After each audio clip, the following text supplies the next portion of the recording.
Hello everyone, in this video we are going to see the data storage types, mainly file storage, block storage and object storage.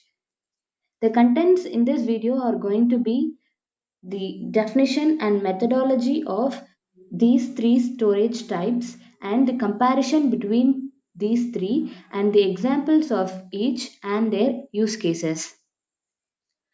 Nowadays, we have lots of data to store and work with, which we store in our hardware or in our cloud storage. There are mainly three methods we follow to store and access these data.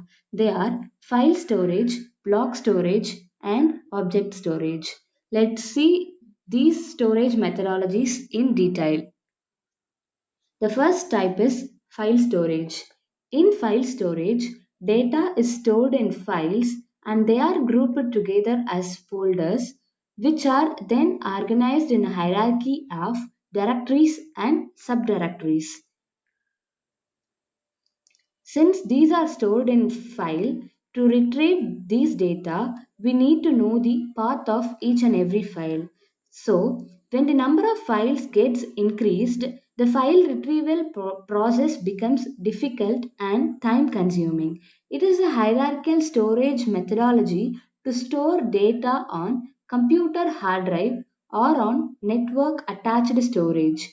Network attached storage is nothing but a storage server which is connected to the network. Since it is connected to the network, it allows multiple users to access same file in cloud. That is, multiple users from various locations can access, edit and share the data which is stored in the cloud simultaneously. This storage methodology represents the arrangement of files in a number of racks. The next storage type is block storage. Block storage breaks up data into blocks and then stores those blocks as separate pieces, each with an unique identifier. Since they have an unique identifier, it allows the storage system to place the pieces of data wherever convenient. For example, some pieces of data can be stored in Linux environment and some pieces can be stored in Windows and etc. It is used to store data files in storage area network. Block storage also decouples data from user environment, allowing that to be spread across multiple environments as I said previously. When the data is requested by the user, this storage area network will reassemble the pieces of data which is stored in various environments and give it to the user. This retrieval process of blocks from block storage is very fast, and this block storage is expensive. Though it is expensive, they have the limited capability to handle metadata. Metadata is nothing but the descriptions of data. And the next type of storage is object storage. Object storage, often referred to as object based storage, is a data storage architecture for handling large amounts of unstructured data.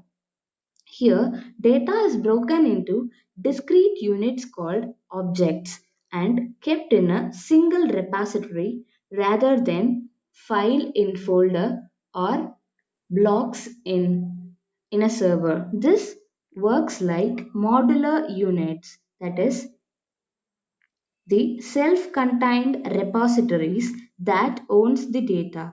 An unique identifier is used that allows object to be find over the distributed system and to find the metadata that describes the data.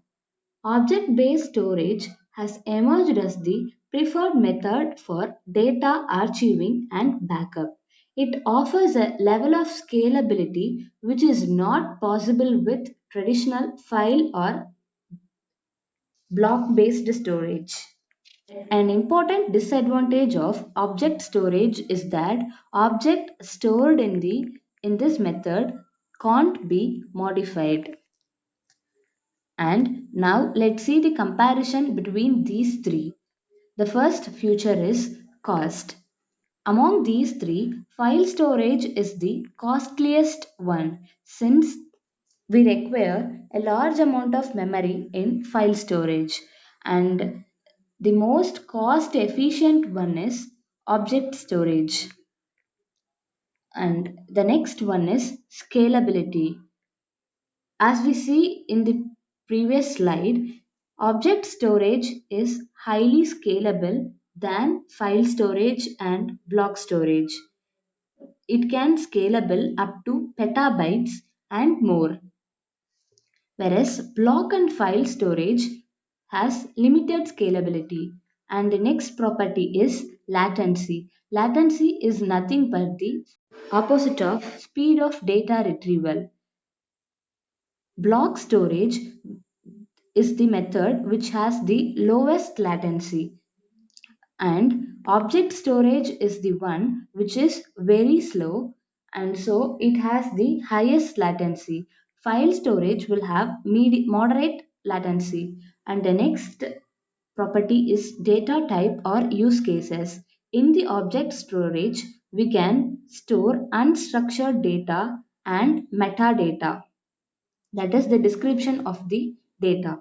And in file storage, we can store semi structured data, that is, we can store both structured data and unstructured data, but it can handle the structured data better than the unstructured data. Block storage can easily handle structured data. And the next property is data changes, that is, as we saw, the objects in the object storage cannot be changed, but uh, block storage can handle the mutable data easily. Some of the examples of these storage methodologies are: for file storage, let's consider as the drives like Amazon Drive, Google Drive, etc., where we will store data in the form of files which are separated into folders and which are then separated into subdirectories and directories.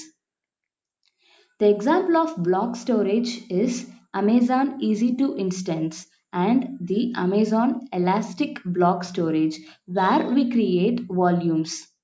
And the example of object storage is S3 buckets. S3 buckets are similar to file folder which stores objects, and this consists of data and its descriptive metadata. And now let's see the use cases of these storage methodologies.